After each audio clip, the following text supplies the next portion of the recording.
Well, thank you very much for staying with us. You're still on the Joynews channel, the Multi TV. It's Sports Review. Yeah, you know, we're getting into our discussion segment. It's now time to introduce our guests who are joining us from across the country. And it's important that you tell us what you think. What has been happening with our Ghanaian managers? Because we're looking through the lines and realizing that we have a lot of talent. The problem has been a lack of opportunity. And anytime there is an opportunity, we see our talents go up and rub shoulders with the rest of the world. So now we'll definitely have to start with the disbursement of funds. Has it gone wrong? Is the FA aired anywhere? Are clubs just being notorious when it comes to money issues and the Ghana Football Association, or indeed things haven't gone right? Let's now bring our guest on the show. Let me start the introduction. We'll go first to our sister station, Insure FM in Kumasi. They're doing a great job there. Also, Bempa joins me, Ayala, this morning. Ayala, how are you doing? Great this morning. How are you doing? Okay. I'm good, George. Yes, good. I think I like your background, and I like your background. Just checking again the jersey. Yeah, it's a Sporting Horn jersey. You know, I was a roommate to Isaac Kofi. Oh yes. Now playing in Turkey. Okay. Last season he was playing with Sporting Horn. We were roommates on Legon campus. So anytime he comes down, I get to wear his jersey. So that's a Sporting Horn jersey of Isaac Kofi. Right. Did you play some football yourself? Yeah, that's why I got the name Ayala. Ayala. Yeah. On Legon campus, yeah. Okay, we used to play with football, yeah. That's Ayala discussion. We'll come to it. Don't worry. Joining me as well, a very big, good brother, Jerome Autry, writes for Kotoko Express. Jerome, how are you doing this morning? I'm well, and I believe you're also well. Oh, yes, I'm good. And it's such a pleasure to have you on, especially in a week that you did trend a lot. It was a very good week. How's the week been? The hazards of this job. Why Ayala is not wearing a local jersey and he's sitting under trees this morning. It's quite a surprise to me. Where did Ayala go to? It has a very good environment. Yeah, it's right FM, so I'm not sure. But I'm just thinking. Also joining us on this morning, Collins Ataboku is a fantastic young man who plies his trade these days at Wuntumi Radio. Okay, Ataboku is already. But I see we have Ayala and Jerome, so we can start with it. Okay, so Jerome, let me start with you. $1.8 million has been disbursed. The Ghana Football Association have decided how it should go. We'll see on our screen shortly what the Ghana Football Association decides to do or is deciding to do with the monies in terms of disbursement. But there has been some unrest in some of the quarters with respect to where these monies are going. Jerome, let me start with you. Was there a need? Is there a reason? Do they have good basis for complaining about the FA's plan of disbursement? I think we need to establish good reasons for the complaints. If people are complaining just because they want to complain, then that's a problem. The problem with some of our discussions in our football world sometimes has got to do with people simply expressing an opinion and not showing why they should even be listened to. Yesterday, for instance, I heard two clubs saying that they are going to reject the money. You are going to reject the money on what basis? Some have said that it's a political tool that the FA wants to use to more or less win their support. I cannot find any correct basis for such an opinion because it is not a GFA that has money and all of a sudden is distributing the money. It is funds that have come in from CAF, that have come in from FIFA, and the FA finds it appropriate to support clubs, particularly in these times. So if for any reason you are not going to take the money, I think it's important you point out why you think you don't need the money. And then we can take the discussion from there. But when it becomes an issue of somebody not liking the current administration. And for that reason, anything they do will not please that person, then I have a problem. We should always be able to take issues away from the persons we don't like and discuss what they are doing, so that even if you don't like the person, you are able to separate your dislike from the issues. So it helps all of us to have a good conversation. I have issues with the nature of the disbursement, particularly the one going to the media. Maybe we'll go. Yes, we'll go through that. Okay. Yeah, but generally, I think it's a good thing. Accountability, whether the GFA, whether CAF or FIFA are going to ask about how these clubs would put the money to use, or how member associations of these international bodies will utilize the money. And I have had some very good answers. Maybe with time, we'll go into all that. Okay. Ayala, let me ask you this question. Maybe the clubs are not clear on this. Are the clubs right to say that this money was meant for them and not for national teams and media and all that they see on the items list? Thank you very much, George. I think, first of all, we need to commend the Ghana Football Association for its transparency.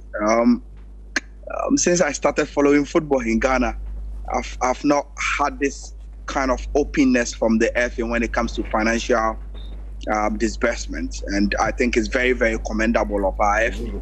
I remember when they broke the disbursement and I posted it on Twitter, I got journalists from all Africa posting it and asking their federation what they are doing in terms of what Ghana has done with transparency and accountability about the FIFA and CAF fund. So I think that is commendable. If other jurisdictions do something that we think we bring it here and bash our FA. Today, if our FA is doing something that other countries are also very, very appeal about, I think we should commend the FA. So that is where I'll start from. Then secondly, I don't know if it's lack of reading or it's ignorance in general. When FIFA sent this money, FIFA gave us a document that roll into how this money should be used. And if you look at the 3-page of the GFA letter to the member association, the first page is just to inform them about the decision they've taken. Then they led them into an attached document telling them the reasons why they've disbursed the money the way they've disbursed it. And in the second paragraph, they refer to the disbursement model to the operational model of the FIFA, who is the mother body. Now, if you visit the document about the operational model of FIFA, FIFA says this COVID-19 relief fund is meant for the wider football community and not just top-tier competitions.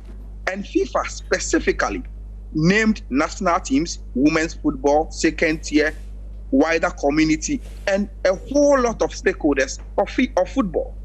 Now, I think that, as Jerome said, if we need to find justification, then let's visit the Ghana Football Association Statutes, Article 12, that talks about the members of the FA.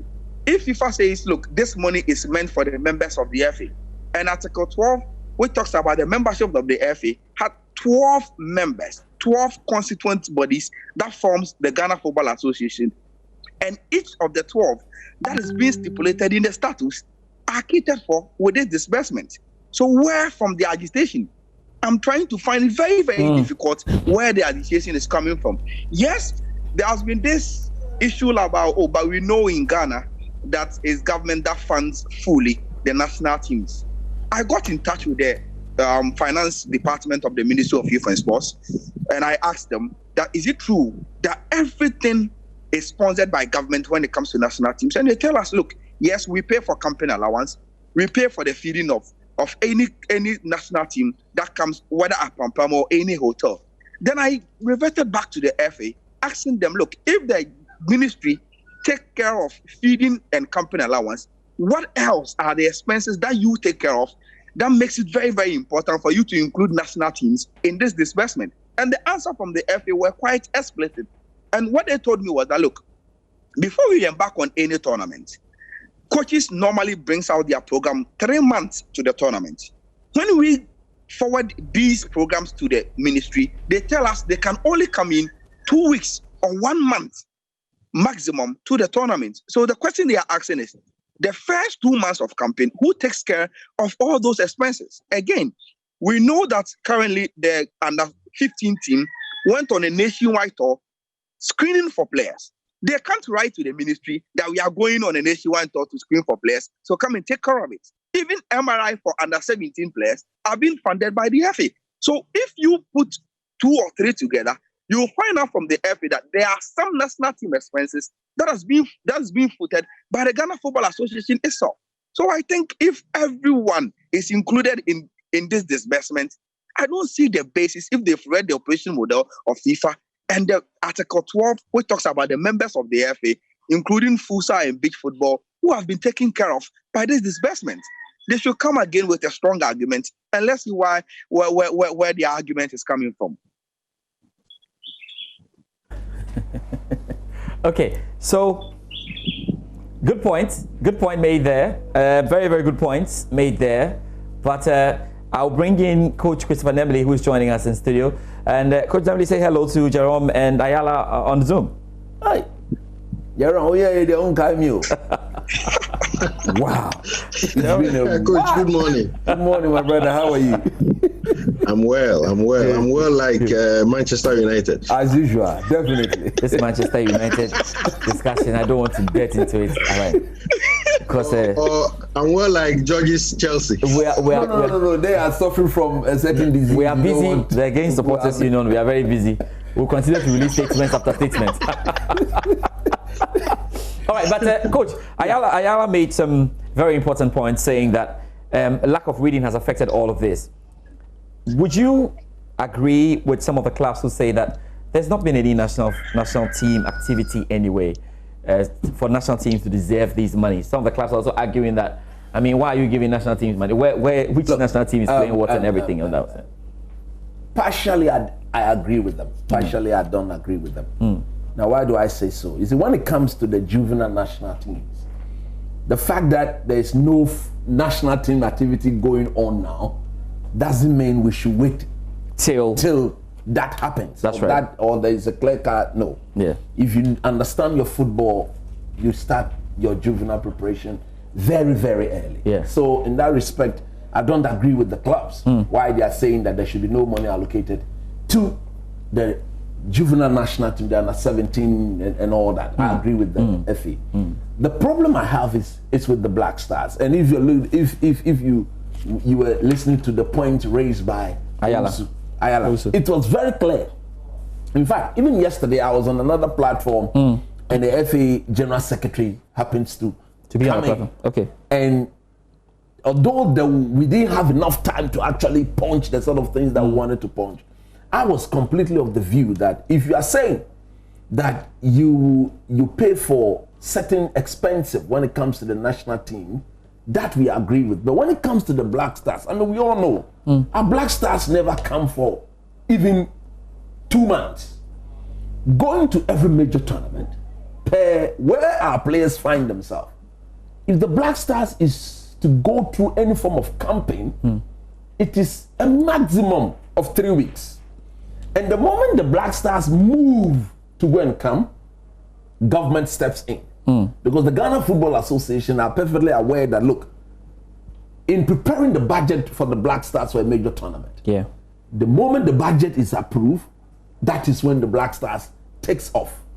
So the FA technically do not spend much money on the senior national team. Get me right. I'm saying what? The Black senior Stars. National team, the Black Stars. I don't remember the last time the FA spent money on the Black Stars. Because it's simple. Their feeding fee, their camping fee, their traveling fee, their bonuses, their allowances, per diem, everything is paid for by the state. So in disbursing this money, they've given the Black Stars over $300,000, if I stand to be correct on the figure. Yeah. But personally, there's no justification for that. Because you don't put the Black Stars around for 2 months, 3 months, and get them to go and play a friendly game or to go and play a competitive game. So that is where I don't get. You don't agree? I completely don't agree with the FA that amount of money should go to the Black Stars of Ghana. So that's your problem. Because every money spent on the Black Stars is paid for by the state.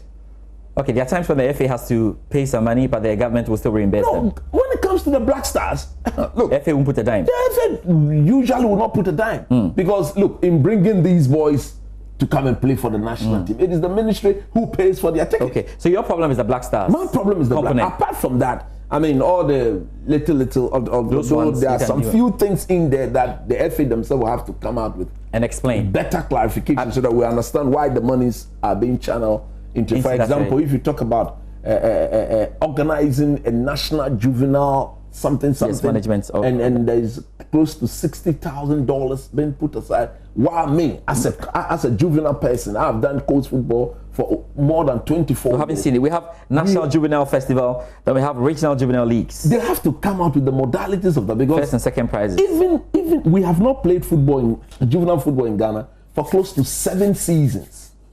7 seasons.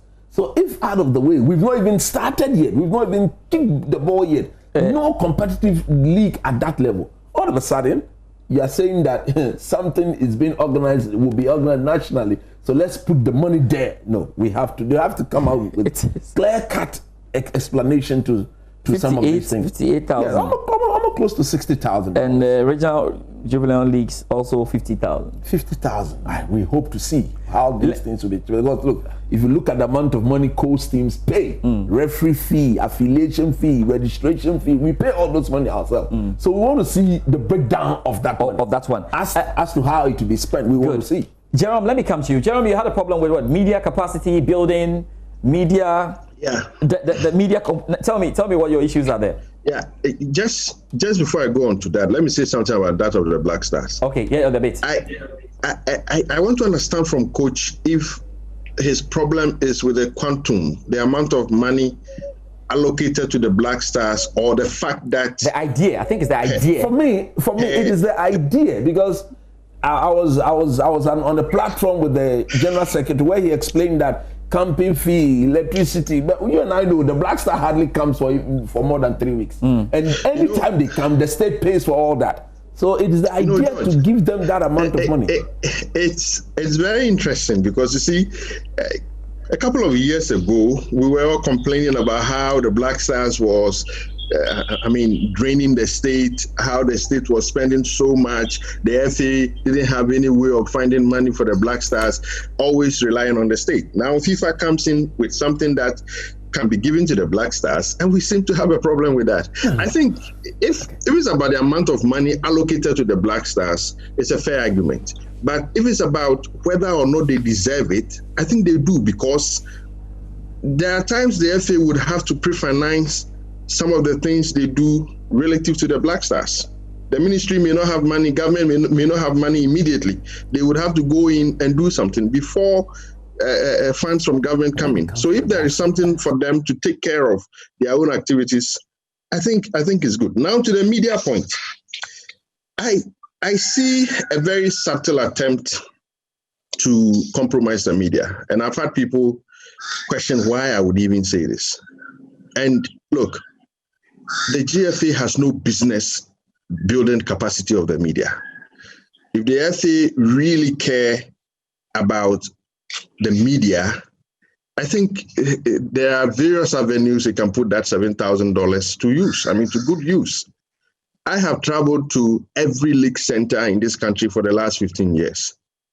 And I can tell you the state of affairs at some of our match venues when it comes to where the media sits, or where the media used to do their work.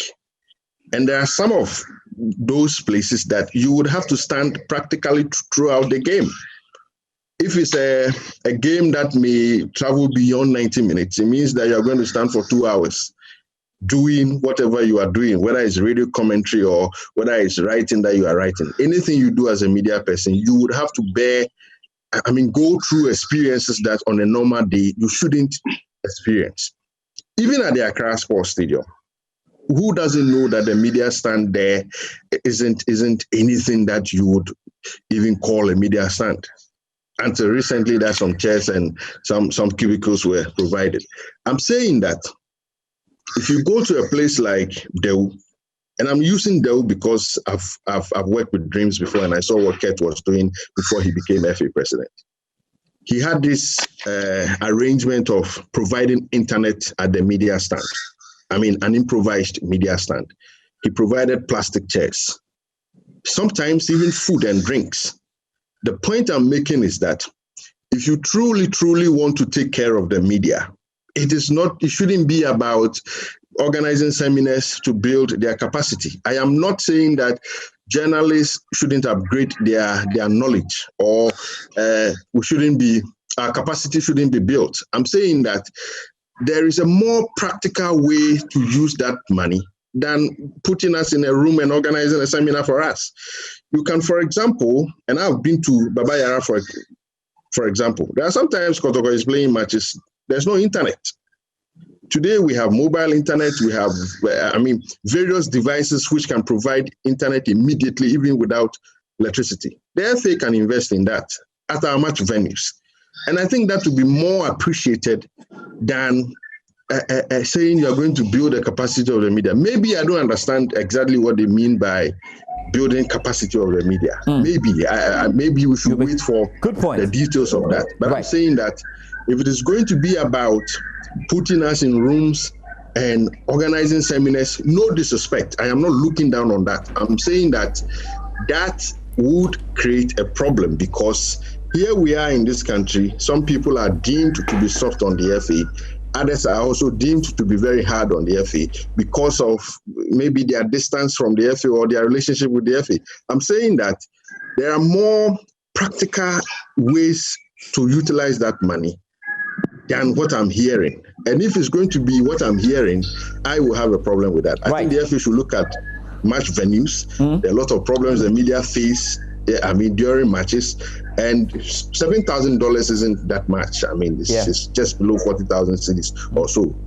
But it can do something. It can buy internet modems, and those modems can be given to the media officers at the various venues, so that on match days, data could be provided.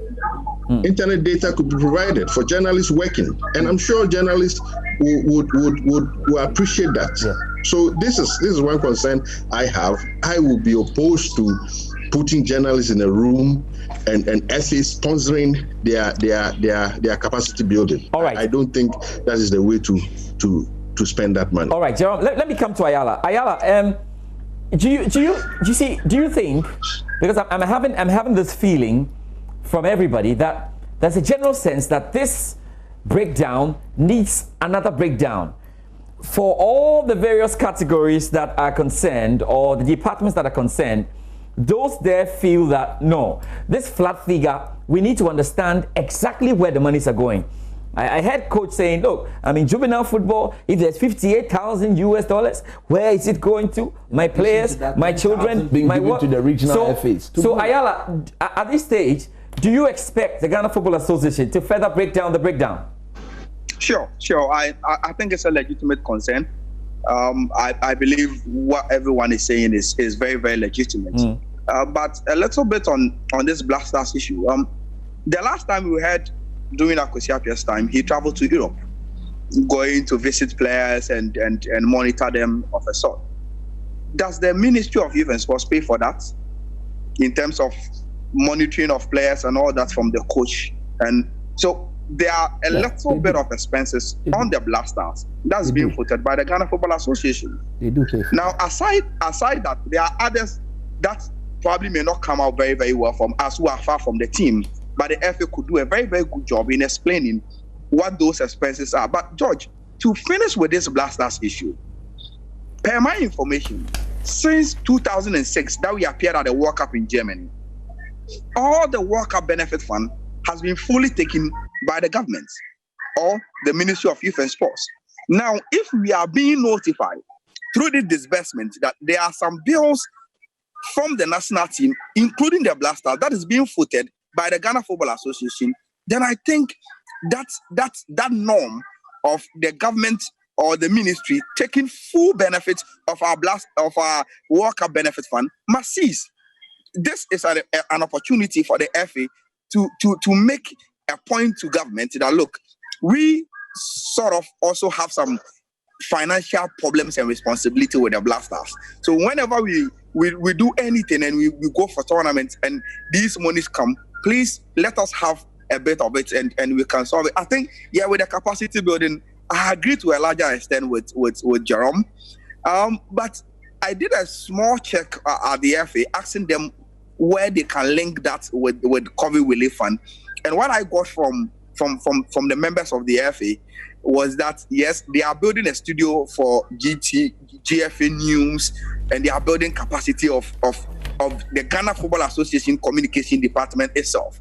And they think that will need some facelift and some injection of capital into it. Again, look, we, the media, carries the Ghana Football Association to the public. And if they think that in terms of the quality of work that we need to do in promoting the FA and its operations, that we need some capacity building so that we could understand what they do, we could understand what they want us to put out there and how they want us to carry their news out there, I think, yes, it may need further explanation, but it's not a wrong point. And I think we will need more explanation. And probably if you come clear with what the FA mean by media capacity building, for me as a journalist, I will not be against it. All right. I think it's clear that around the table we agree that the Ghana Football Association needs to provide a breakdown of this breakdown. We need to go into the details and we need to understand exactly where this is going. All, yes, in that proper value of transparency. No, at this point, I'll move you guys to my next topic, which is also very dear to my heart, because this week we've been celebrating Kudus Mohammed. Don't know how I even got the name Kudus. And I saw a lot of Kudus Mohammed, Ajax, Kudus. And he's a fantastic young man. And he infectious smiles. And if you have met him before, it's easy to connect with this young man. Definitely flying the flag of Ghana so high. But guys, my question is, it's clear from what Right to Dream has done, may he so rest in perfect peace, Allah Islai Tete did, what Wafa is doing, that we have talent here. Can we have a discussion now about what our Ghanaian managers, agents are doing wrong and not giving our boys the opportunity? Jerome, let me start with you. It's a very simple thing for me. And that is why I would commend Kurt for the mere mention of development of juvenile football. I'm not going to go into the details. I mean, I side with Coach with a lot of the points he's made there. But the mere mention brings to the fore the agenda to pay some attention to juvenile football. Look, what we've done wrong is our inability or our failure to pay attention to youth football in this country. And look at the examples you cited. You mentioned the late Alhaji Slaitete, who is known for, was known for doing an excellent job with picking young footballers and nurturing them. You mentioned Right to Dream. You mentioned Wafa. Yeah. Wafa is a classic example. Look across the Premier League scene. How many clubs, apart from Wafa, have a well set up youth football system that is not necessarily churning out players for their senior team, but even for sale outside? On the national scale, there are a lot of things we are doing wrong when it comes to developing youth football. And I think that is where the problem starts. I mean, I have liked all the stories I've read about Kudus. Look, the first time I heard of him was when Kwesi Appiah invited him for the Black Stars, I think somewhere October last year. Yeah. I didn't know him. But I'm saying that if such a talent out there, if there was such a talent out there who today can play for Ajax Amsterdam, somebody did some work when he was a teenager. And I like the way the guy speaks. I've listened to him on your network throughout the week. Even the way he speaks tells you that he's had some form of education. And all that fits into how players are nurtured, how players are developed. Today, if you go to Wafa, a lot of the players there know how to speak. post-match interviews, they will give you substance. They won't come praising God and thanking God for, happy Sunday. I'm not ridiculing that, but I'm just saying that this is a footballer who has been developed. Somebody paid attention to him throughout his youthful years. And I think that's what we've not been doing. I'm happy for him. I see everybody celebrating him, but our minds should be taken to doing the right things at the lower level or at the low level so that we can have more of kudos. If we are not going to do it and we will just go by the way we have gone over years, we won't have these talents. Ask yourself, when was the last time a Ghanaian of that age got into a team of that caliber for that amount of money? It's a very long time. I mean, you may not have a long list in recent years, but if you go to other countries, you may have, a long list of similar, such developments. Yeah. My problem has to do with how we have more or less disregarded youth football, and we think we can just go out there and fish players and bring them to our national team. I have never liked that system of going to Europe and touring and looking at a Ghanaian footballer whose parent is a German, and then we look at how we can talk to him and bring him home. When there are talents here, like you rightly mentioned, there are talents here. The only thing we are doing wrong is not developing those talents. Sometimes when I look at, and this is going to be my last point, when I look at what Sunderland came to Ghana to do with Kotoko's youth team, I saw the document. They brought their international development coach. They started something.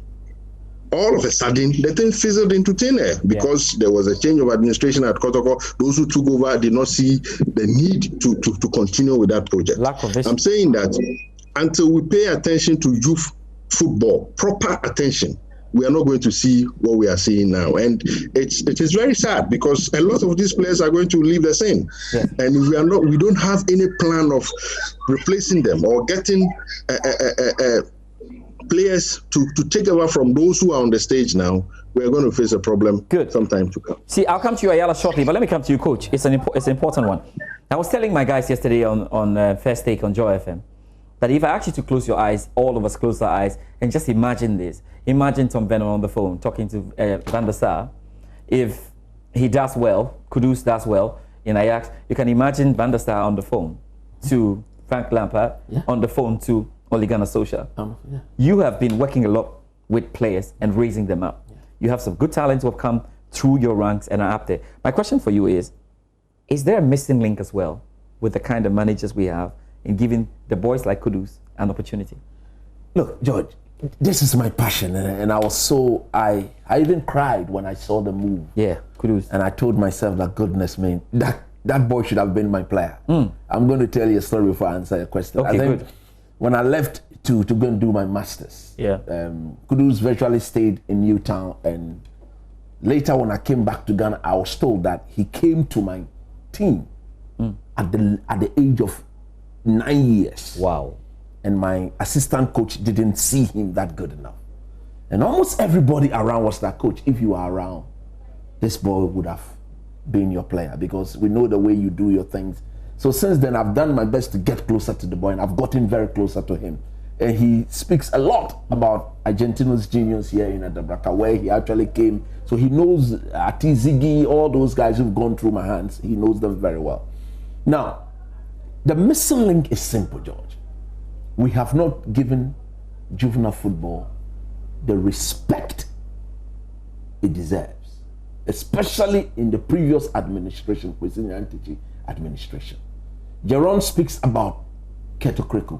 And the day I heard that, of all the committees, Ket decided to be the head of the juvenile committee. Decided to be the head of the juvenile committee of the FA, and I say, wow.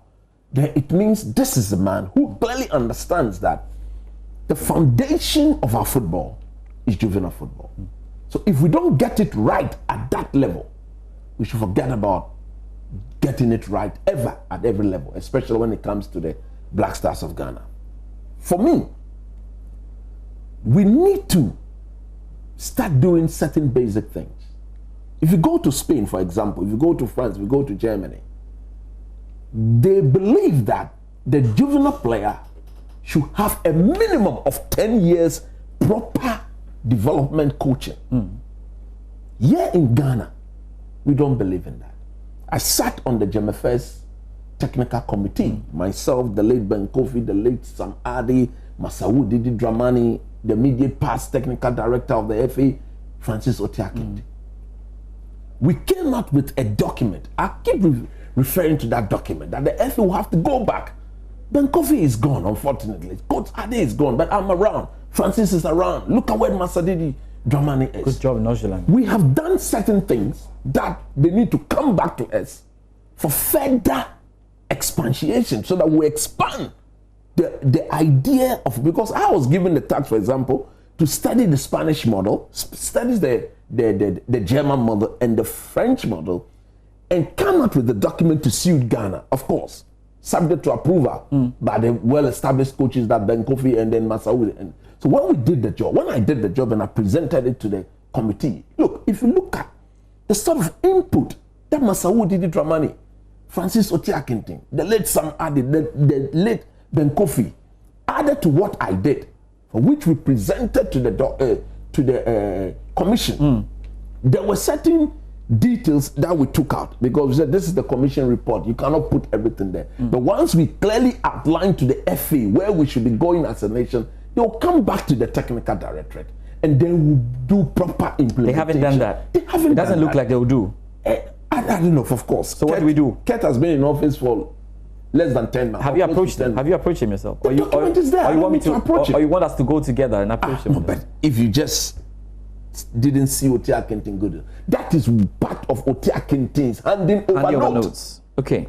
That I'm reliably informed. That is part of Otiakintin handing over note. So if you want to have more of the kudus, the Ministry of Youth and Sport is going about, is building some multi-purpose.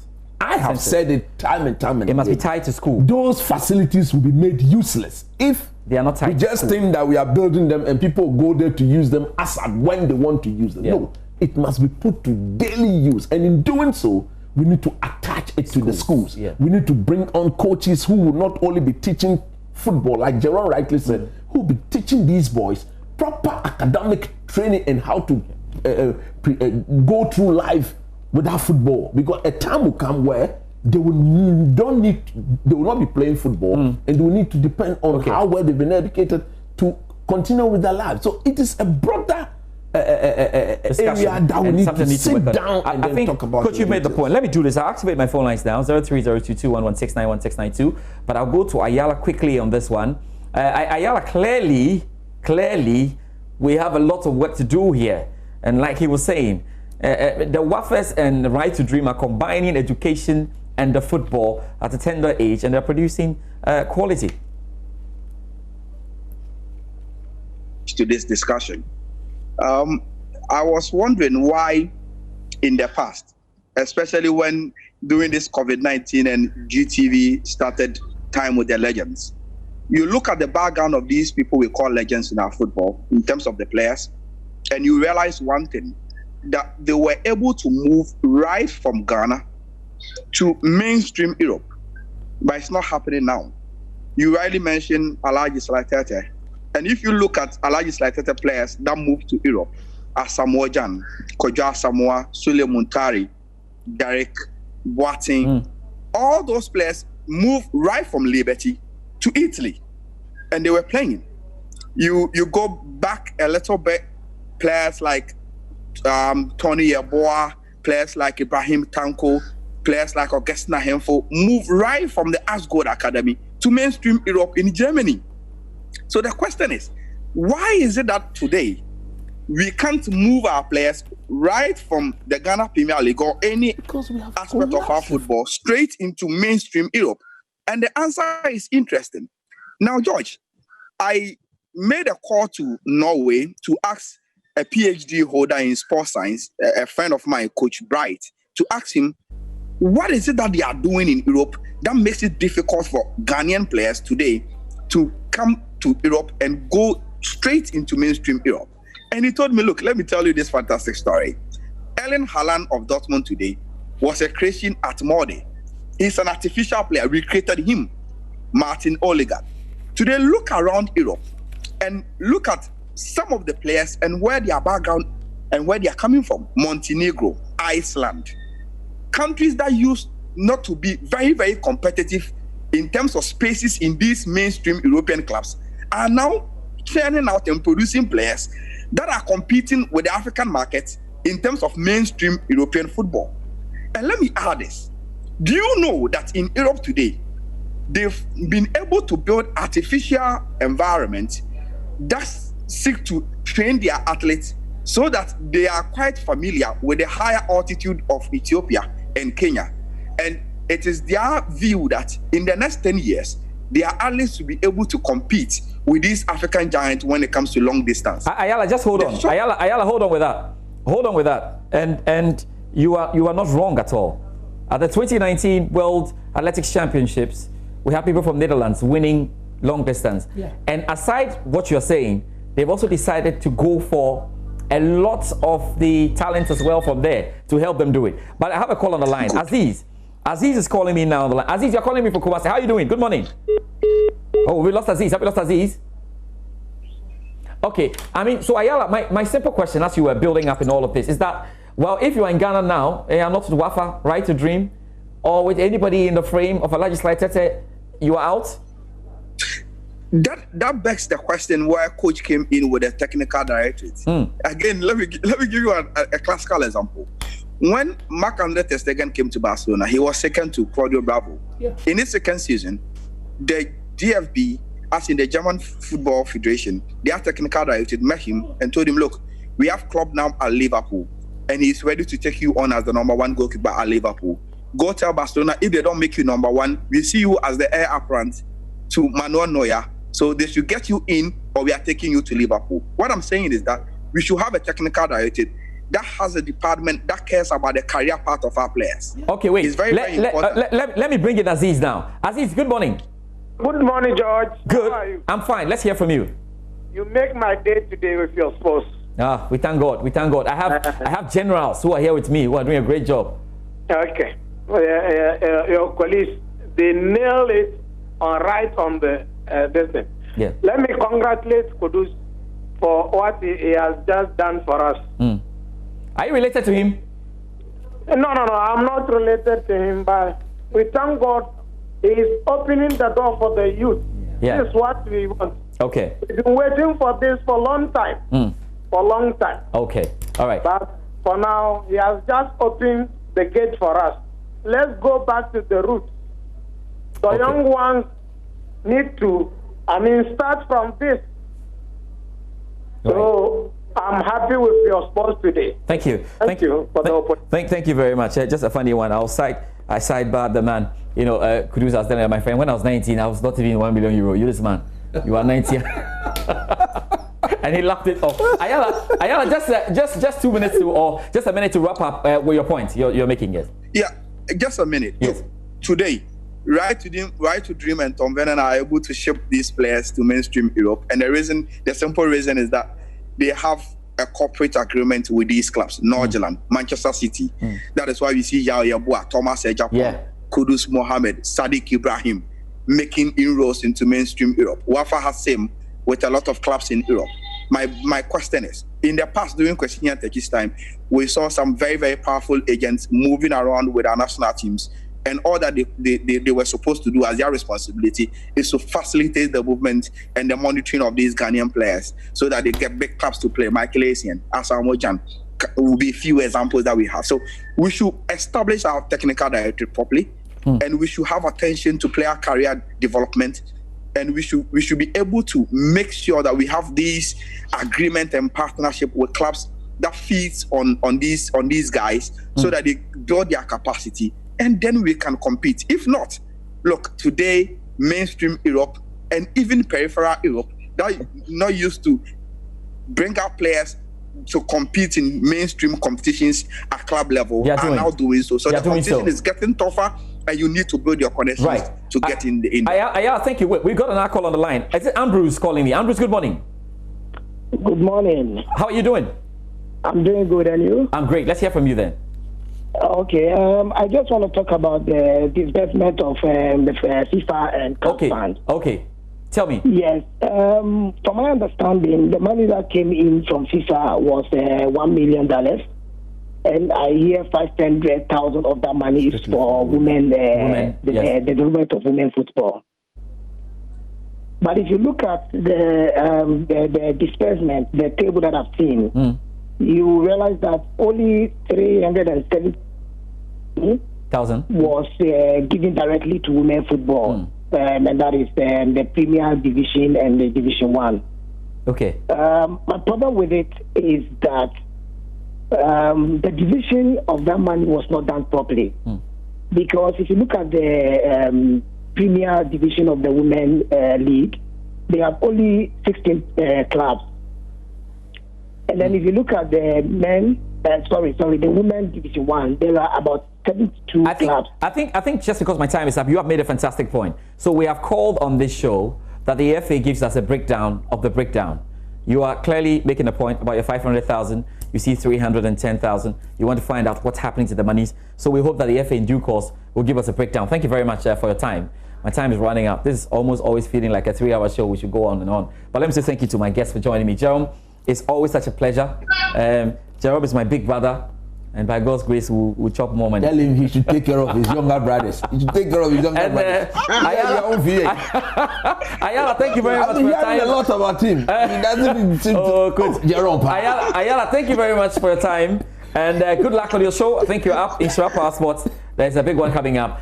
Coach Christopher Nemley, you have to give us more kudos so that we can... Definitely. Look. All 90-year-olds are 9 million. All they need to do is to create the platform. This is our profession. We have to deliver. It. Yes, and we'll deliver. That's we have to review this profession. 9 billion euros, 19 years.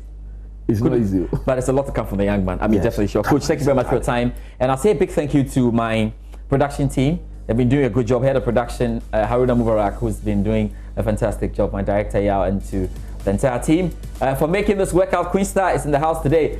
Don't know if there's watching after this one. Hopefully, yes, maybe no. Good luck to everybody. Chelsea-Manchester semi-final. Tomorrow, Arsenal-Manchester City FA Cup semi-final. So we'll meet next week. As you know, be good.